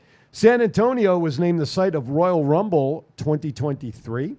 That should be fun. They've had it down there before, haven't they? In San Antonio, San Antone, as they say it. Right? Yeah, that was when Shawn Michaels beat Sid for the title. It was like his hometown. There you go. Bianca Belair says she wants to act in a movie with either The Rock or John Cena. Didn't she just sign a contract with WME, which is movie production, right? Yeah. Right. So we'll see her soon, I'm sure. So Pat McAfee's going to be announcing with Kirk Herbstreit. On College Game Day. Yes. Or the Bianca Belair movie that we're talking about. I'm just updating the fans with I'm doing the crack research here. George Burton on Twitter says, at Gonzo Loves Buffy. Okay. Good afternoon to you all. I hope you all are having a fantastic Saturday. Thank you, George. You too. Thank you for joining us today. Hey, George, knock it out of the park, buddy. Ronda Rousey earns the title match at Extreme Rules, winning a fatal four-way. No surprise there. I think Captain Obvious was refereeing that match, right? Oh, yeah. And then I like the last question you have on here. We talked about the return of Braun Strowman on Raw last week, bulldozed through those tag teams, right? And now he appears on SmackDown last night and pretty much does the same thing, especially with the Alpha Academy. Except when he fell. Well, all right, he had a little foot problem, had a little malfunction. Yeah. But we saw him give a power bomb to Otis, which everybody was oohing and eyeing about, almost in comparison to the way when Goldberg was doing his jackhammer to anybody and everybody, especially of size. I wonder if Otis could power bomb Strowman. Don't know. That would be That'd an be interesting. wouldn't it? I think though with Otis's height differential, maybe Literally, not to get him too far off the ground. No, he wouldn't have to. That is, and really, if you look at the coverage, you look at the clip, it was he got him up off the air, but he didn't get the power bomb up to his head where you traditionally see the bump starting. He got him up to about his neck before he put him down. Either way, it's still a power bomb in my opinion. But is this really the way that everything was new and? He was CYN, control your narrative, and everybody was surprised when he was released a year ago, yada, yada, yada. Is this really the best way that WWE could have brought Braun back? And what is this doing with him really just beating up people half his size in these tag teams, especially now two shows in a row against the Alpha Academy? What is this doing for Strowman coming back? Because this kind of thing will fizzle very quickly. Yeah, I was kind of surprised. They said they were going to bring him in and make an immediate impact and put him in the main events and all this stuff. And he's directly put with Alpha Academy. I was like, well, all the things you can do, all the people to put him against. I guess just to make him the monster of monsters, whatever his thing is now, to lay waste to them to go up higher quickly, hopefully. But it's kind of silly to put him up against Alpha Academy, in my opinion. Chief? I really don't want to say this, but say it anyway. I really didn't like Strowman when he was up before, and I wish him all the best. I hope he gets over again, but he doesn't do anything for me. Now, it was mentioned during the week, again, in reading some of the articles that are out there, that many believe Strowman is better off as part of a faction like he was originally with the Wyatt family. He was part of that group where he excelled, etc. Could this possibly be, going along the lines of what Matt's talking about, making him look like a powerhouse again, could it be a prelude to someone else returning to WWE and rejoining Mr. Strowman? Everybody's expecting it to happen. Whether it does or not, we'll just have to wait and see. Of course. And if you're talking about Bray, Of course, yes. And I'm sure that's who you were talking about. Absolutely. We don't know. William says, I agree, Chief. I've never liked Braun either. Ronald says, might be building up Strowman versus Roman. Oh, little rhyming match there. I don't know. To me, listen, I think there's a lot other gentlemen that would be well ahead of Strowman to try and have a match with Reigns. We talked about many of the names early on, but again, that's possible. He could very much be just one of those. Let's feed him to Roman as a championship match along the way to get to WrestleMania, and then eventually the aftermath from there. William says he looked like a powerhouse until he tripped over his own feet on Raw. See, what you didn't see, William. In the blink of an eye, Titus O'Neil came out by accident. They kind of switched, and that was really Titus that tripped. It wasn't Braun, of course. They did some magic there. But anyway, so who knows? And then it could be a prelude. I don't know. I think, this is a tough start for Braun to be coming back this way. Yeah. I think, you know what? Just bring him back on the stage in the middle of something, staring down Drew or staring down Kevin or staring down blood, whatever, and making you wonder what they're going to do with this guy. But having him come out and doing the steam against, the tag teams. And where do you lead with Alpha Academy? You think about it and you look about it. You got Bobby Lashley, big fella. Mm-hmm. You got Karrion Kross, big fella. Braun Strowman, big fella. Roman, big fella. Your girl here's Zia Lee. Wasn't she on AEW last week? You picked her for a couple of matches. She doesn't look too bad for going back and forth. No, she looks good. Anyway, go ahead. Hubcaps. Anyway, see, I lost my No, I didn't either. But you stop and look at it. There's enough big men. Right. Now, do we have to include Goldberg in that now? God, I hope not. And Brock? Brock, do we have to do, are they, in their contracts, do they have, they can come back and have matches. So that's 8 big men? What are you going to do with them all? You got Roman's championship, and we assumed The Rock at WrestleMania. Mm-hmm. Then we figure Karrion's going to go with Drew McIntyre. Okay, the only one that leaves us, in my opinion, is Lashley, who has a belt. So, who realistically is Lashley going to go? Is it going to be Theory that Lashley's going to go up against, or is it going to be one of the other fellas? There are many choices. That's the thing. You're not going to answer my question. I am. No. I'm saying there are many choices. There's a lot of choices. There are. So where would you go? Are you talking about to face Roman, or are you talking about to face Strowman? Because I don't think what they're doing with him with this tag team is setting Braun to do anything with any of the names that you mentioned. Nothing. True. Not a hill of beans. Nothing. Could he go in and take out what's his name? Theory? Maybe they put the briefcase up. Him and Strowman. Strowman comes back. I want the belt so I can go after Roman. What? Because Theory's not beating Roman at all. Before WrestleMania or after WrestleMania. Okay? And William just said, I hear choices in my head. Thank you, William. You're right. I do. Choices. But they're not going to do any of that. Nope. Theory ain't beating Roman even after he tried. And here's the thing with Brock. Okay?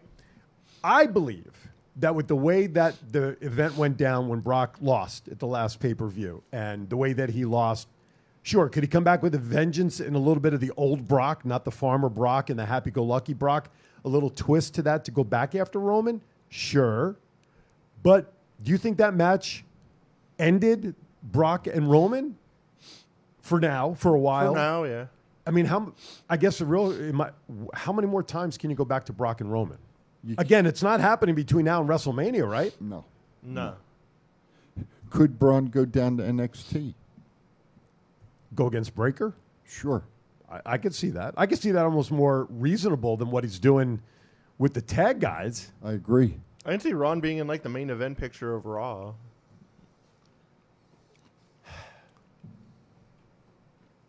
Maybe. But there's already a lot of people involved in that, isn't there? I mean, The Raw side? Not really. Who could be involved in the main event on the Raw side? Because, again, we're talking the Universal Champion that can go either shows. So the names that we talked about that you threw out there, who's on the Raw side? Rollins, Riddle. But I'm saying the names that Chief brought out, the big fellas. Okay, They're all on SmackDown. Because that's where Roman is, right? Okay, so that's why I hate having two belts. Have one freaking belt. It can go to either show. Move some of the people around to the different shows, and I think you would have better content on both shows. Easiest way to split the belt is have Theory cash in and win. Do you think? Because then Paul Heyman can come out the next week and be like, that contract only says for one belt. Give me the other belt back now. And we talked about that last week, and that's a great line to be able to split the belts again, because I'm sure that they are SmackDown USA doesn't have a heavyweight title belt. Nope. Okay, so from a money standpoint, that sucks. William, we got both of those. We absolutely Kevin Owens. There's a guy's name. Right now, though, he's kind of being positioned a little bit. We saw him with Sammy a couple of weeks ago, figuring out a way to maybe get them involved to get the tag belts off of the Uso brothers. And again, we're seeing a little kerfuffle happening between the Uso brothers and Jay, the way he's been responding with Sammy. So could Sammy really be working a wedge between the tag belts for him and KO to go after that? I don't know. Here's Ronald brings up a great point. You got to have a champion that wants to work. And Lesnar's not. We know somebody. We know somebody who works 7 days a week if they put the belt on him. TikTok. And you guys know him down in Florida too, so I'll just leave it at that, and the fans can guess.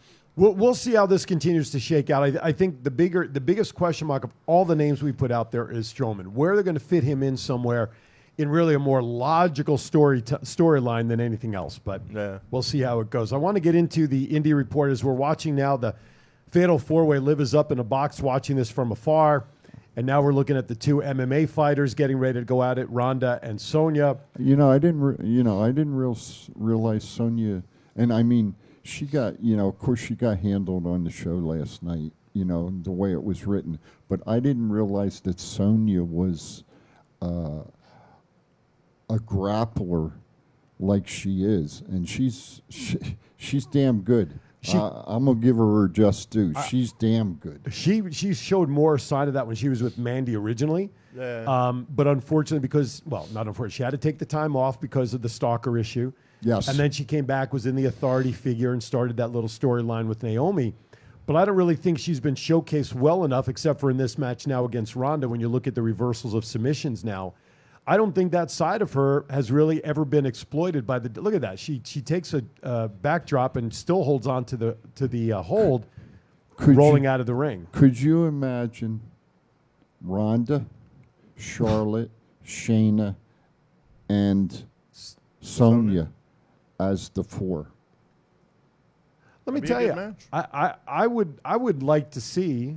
Talk to me. Absolutely. I'm just throwing that out there. Absolutely. You talk about three of those four ladies, though, they all have that MMA background. Charlotte does not. However, that Four Horsemen from down in NXT was a great storyline that I think was missed up on the main roster originally. Well, but I don't think that's the guy. That's absolutely. Because of the guy that's no longer there. Lost all the money. No, absolutely. So I think with Sonya, they supposedly. I think with Sonya, they still have a big book of opportunity with Sonya because of her background. They've really never exploited the MMA background. Here she's tapping out to Ronda for Ronda to win. But they've got that talent. I've always thought Sonya in a way was sort of, when she came back, the authority figure was pretty cool. Yep. I think that went a little too long with her thing with Naomi and then, of course, with Adam Pearce, which culminated with Ronda last week a little bit. But I'd like to see Sonya get back more into a more serious role of wrestling. You know who you don't see no more? Who's that? Where's Shotzi? Her name came up to actually be a name possibly to go with Bayley's faction over there. Who knows? Lacey Evans kind of disappeared too. Well, she was in this Fatal 4-Way, but yes, they haven't. She was early. You know why? With her long blonde hair. She was a Vince McMahon favorite. Wow. Vince McMahon loved her. I see you have a Twitter up there in the preview box. Who we got? That's okay. Yeah, go ahead. Let's bring it over. Yeah, go here. ahead. Post it. So up. this is Will, now PhD on Twitter at Dr. Fire Will Heath. What's up, Doc? How you doing? The whole thing reminds me of a Brian Alvarez rant from a few years back about how Vince's WWE was treating the audience like marks because they knew they'd keep buying tickets, network subs no matter what. In a way, it's not a wrong statement. Nope. You know, we love the returns. We love when people we don't expect. That's why we always talk about the dirt sheets are killing the surprises of wrestling. You know, let me say this real quick. Mm-hmm. When I used to go to Madison Square every month, Vince's grandfather, who originally started WWF, mm-hmm. You had 4 matches. Then the announcements went out for the next show. Yep. and you've seen people leaving during the intermission break and running down to get tickets. Get tickets for next month. Yep. Okay. It's sold. And that comment right there alluded to it. So you're right on the money, Doc. Absolutely. Absolutely. I think Vince just got complacent for years. He was like, people are on the WWE network. I don't got to worry about pay-per-views. There's no competition. No matter what I do, people are going to watch. So they're going to love me. I think he expected it, you know? He was the king. WWE really was all that there was on a national and international level, aside from the ROHs and New Japans and all of that. I would say New Japan, quite frankly, in Japan is probably as big as WWE is here. When you pack... You ever been to Japan? I have not. My daughter has. Okay. When you go to Corrigan Hall in Tokyo, okay, and you're packing 50,000 people in for a freaking show. Right. Every month, every other month, that's New Japan. Okay, and that's what they're doing over there. Sure. You know, one of our guys, Tito Escondido, is over there right now wrestling. And Tito's from SoCal. He's having a glorious time. Granted, he's away from his family, but you know what? When you're walking into an arena, 50,000 people, right? You know, that says our friend. You know, the first time Kev went down to Mexico and wrestled at the big arena down there. There was 80,000 people down there. Sure. You know. It's like Dusty said when he wrestled in Madison Square against Superstar. When he turned around and he looked at at Madison Square after the match, people were wondering why he turned around. He didn't want that night to end. Sure. And I'm glad you brought that up. Yeah, that's the good part for the wrestlers. Absolutely, and that was actually part of the biography about WrestleMania 1 that everybody involved. When they walked out or when they were walking in the tunnel before they walked out and they heard and felt Madison Square Garden literally shaking. Now, Madison Square Garden capacity is about 20,000, whatever it is. But they also had, remember this term, closed circuit television, where you can buy a ticket to sit in another theater to watch the show. Yeah. But the performers, everybody from Hulk to Steamboat to Tito Santana and everybody, that's one of the things they talked about was how Madison Square Garden literally was shaking and the noise. Well, when they walked out, they were like, holy cow. You know, you put your 22,000 in Madison Square, but then the overflow went into the Felt Forum. Yes. Yep. Okay. So you're talking another 15,000, 16,000 there. Yeah. And at that time, that was big. Absolutely. That was huge for a wrestling show. So WrestleMania, the biggest one they had was the one in Detroit? Detroit, 103,000. So think about this though. Like you just brought up, you had and I'm going to use round numbers here for easy math. 20,000 Madison Square Garden. Right. 15,000 maybe in Felt Forum, right? Correct. Now add in the unknown factor of how many theaters around the country at the time picked up the signal. Correct. All right. So for WrestleMania 1, I'm not saying they had 100,000 people.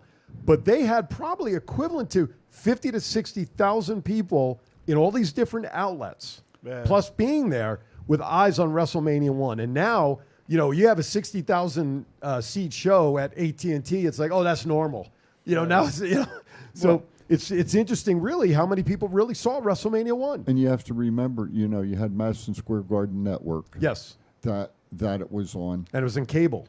And it was on cable. The little brown box with those buttons. Yeah, and you used to have the twist dial. That's right. To go to the channels. That's right. Talking about like building shaking and stuff, I kind of thought about this. We've all been to like hundreds of wrestling shows between all three of us. Absolutely. What's the loudest pop you've ever heard in person?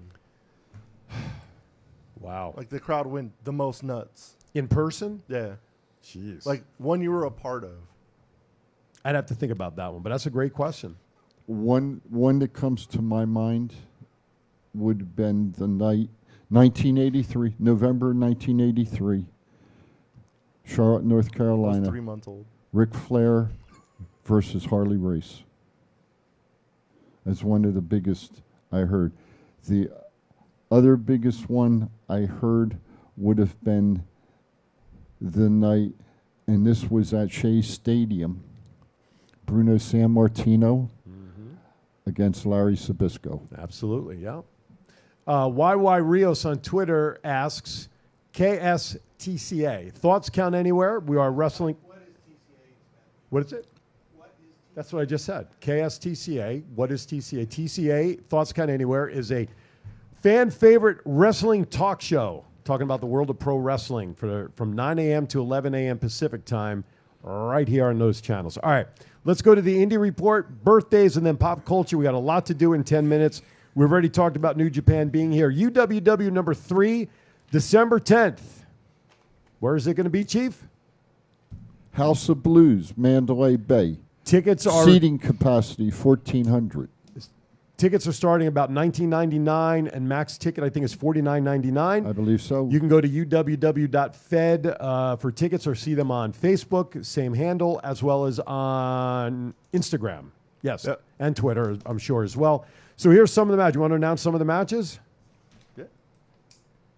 Let me get to it. Cool. We have Katie Forbes versus Renee Michelle. We have Lady Tapa versus Santana Garrett for the first ever United States Championship. Zara versus Viperous. I guess I bugged Santana enough to get Viperous on the show. Rochelle Riveter against Ashley D'Amboise. Miranda Elise versus a mystery opponent, an internationally known mystery opponent we all want to know. Coming soon, we hope. And then for the tag team championships, we have the Renegade Twins versus Sandra Moon and Bryn Thorne. I will put all my money on the Renegade Twins. Then we have Maserati versus Zeta Zhang. And then Christy James versus Diamante versus Alex Gracia for the Nevada State Championship. That match is going to be a banger. What's great about this show, I believe it's going to be family friendly. Yeah. So, families can go to this. Yes. But you talked about this before, and like with the Grand Slam champion for Kenny Omega, the first of anything, is pretty cool. Yeah. That's what this show's about. So UWW number 1 was history making because it was really the first all-female promotion, especially coming out of Vegas. Okay? Yes. Now, the second part of that is to now be part of the show where all these champions are going to be crowned for the first time. Yes. That's pretty cool. I like how your guys' opinions change when it comes to females. What do you mean? Who cares about the first if it's Kenny Omega? Oh, it's the first champions for the women. This is so awesome. I meant the comment about Kenny Omega because of everything surrounding the AEW stuff. I didn't say that. No, I did. I was questioning whether Kenny Omega You said being you guys. I don't know. I didn't say that. Tom is looking forward to it. There you go. Lots of firsts. It's going to be awesome. It will be. It will be a lot of fun, especially new arena, new location. I still want to know how they're going to set that up because that stage at Mandalay Bay is like really high. That's a good question. That's above our pay grade. At least it is mine. Mine too. Right. When we get there, the experts will know how to set it up, I hope. All right. Let's get into some birthdays before we do pop culture. Happy birthday to you. Happy birthday to you. If you are celebrating a birthday today, September 10th through next Friday, September 16th, happy birthday courtesy of Pocket Aces. All right, here we go. We got a long list for today. Don Morocco, Skinner, Matt Morgan, Trevor Murdoch, Superstar Billy Graham, who I saw live in Madison Square Garden lose to Bob Backlund, the Hammer Greg Valentine, Mr. Wrestling number 2, and a personal one. One of the trainers at the I Love Kickboxing gym that I go to, Teresa Steele, is celebrating a birthday today. And Mr. Chris Connick also. Where's that? Today. It's not on Oh, there. okay. Who's Chris? Friend of mine. There you go. All right. Happy birthday, Chris. Tomorrow, September 11th. My name is Paul Heyman. He's celebrating a birthday tomorrow. Sojourner Bolt on the 12th. Road Warrior Animal. September 13th, Angelina Love and Baron Corbin. September 14th, Penelope Ford, Mad Dog Vachon. September 15th, Playa, Theodore Long, Adrian Adonis, Rhett Titus, The Master, and Baby. Is that the Master Baby? Ronald White. Wait, I'm presuming you're talking about UWW. Details will be coming out soon on that as well. And September 16th, Kiera Hogan. And were you going to say something? No. Oh, okay. Phil LaFon? Phil LaFon. Who's Phil LaFon? He's a wrestler. Thank you, Captain Obvious. No beep, Sherlock. And once again, happy birthday to all of you celebrating a birthday from now until next Friday. I just looked on Facebook, too. Happy birthday to Nicholas Burnett on Monday. Oh, hey, Nicholas, how come we didn't know that? We'll blame Thomas for that. Happy birthday, Nicholas, as That well. damn brother. Damn, those brothers. All right, we have a few minutes left. I want to get into pop culture. The NFL season starts tomorrow. Yes. That Bills-Rams game was... Yes, was not... The Bills should have actually won that game by like 50, but yes, there was a lot of dumb turnovers. Yeah, Stafford did not have a stellar game, questioning whether his elbow is still healthy enough or not. But it's one game. I mean, you know, the Patriots went on to win a Super Bowl, and they dropped the first game, one of their 6 or whatever, 5, whatever it is. But yes, a full slate of games tomorrow. My Giants take on the Tennessee Titans.